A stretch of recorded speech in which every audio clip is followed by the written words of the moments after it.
You can walk into a room and immediately feel tension. You can spend 5 minutes around one person and leave feeling lighter, calmer, more like yourself. Then spend 5 minutes around someone else and suddenly feel anxious, drained, scattered, irritated, or emotionally heavy. You can feel when someone is genuinely present with you, and you can feel when their mind is elsewhere. Human beings affect one another constantly. People throw the word energy around all the time, but what do they actually mean?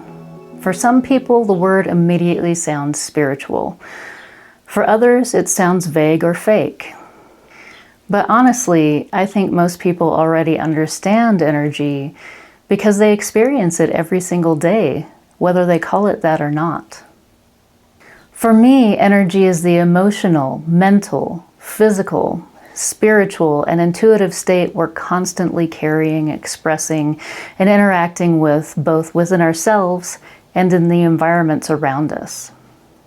And in my experience, especially doing energy healing work, most people are carrying around far more than they realize.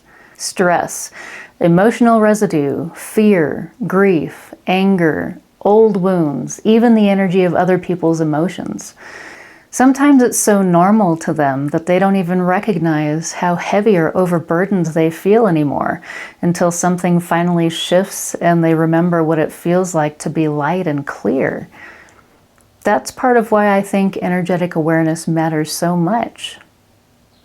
And if you haven't yet, please be sure to like this video and subscribe to this channel if you enjoy this type of content. When I say energy, I'm not necessarily talking about something magical or supernatural. Sometimes what we call energy is emotional. Sometimes it's psychological. Sometimes it's happening through the nervous system and the body. And sometimes it's more subtle and intuitive than that. But whatever language you use for it, the experience itself is very real. Your state affects the people around you. Their state affects yours. Stress spreads, but calm spreads too. Fear spreads, but love spreads too.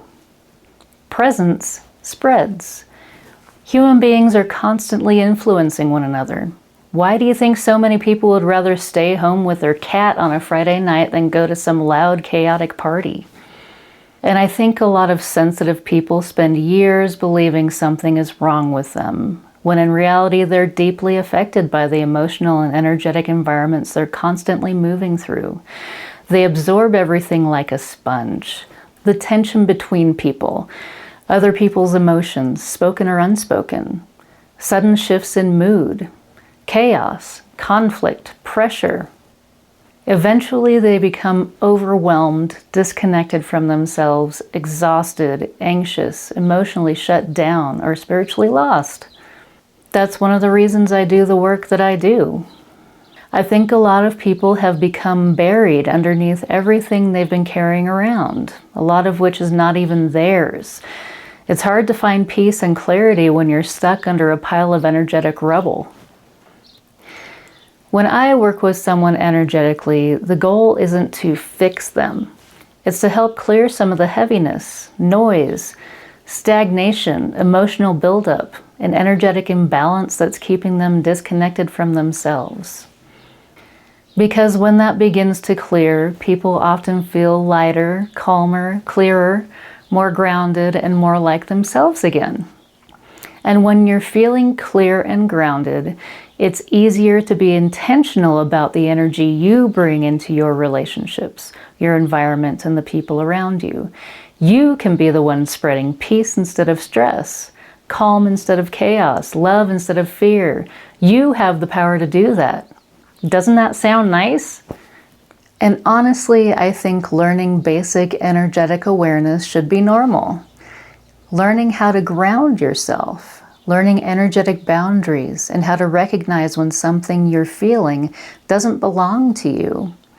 Clearing yourself after tough days or difficult interactions. Listening to your intuition when something feels off instead of constantly overriding it. Learning how to be more intentional with the way you move through life and not allowing your own energy to be hijacked. understanding what drains you and what restores you. These are important skills, especially in the world we live in now. That's what this Energy Essentials series is going to be about. Not fear, but empowerment. Not spiritual superiority. Not pretending to have all the answers. Just practical awareness, healing, grounding, and learning how energy works and how to move through life with more clarity and intention. So if this sounds like something you might benefit from, be sure to subscribe to this channel and hit the notification bell so you'll see when new content is released. And if you're looking for more support on your healing journey, my husband and I offer energy healing sessions, meditation instruction, support through transition and transformation, and more. You can visit dragonflyawakening.com to learn more or book a session with us. Thanks for watching. See you next time.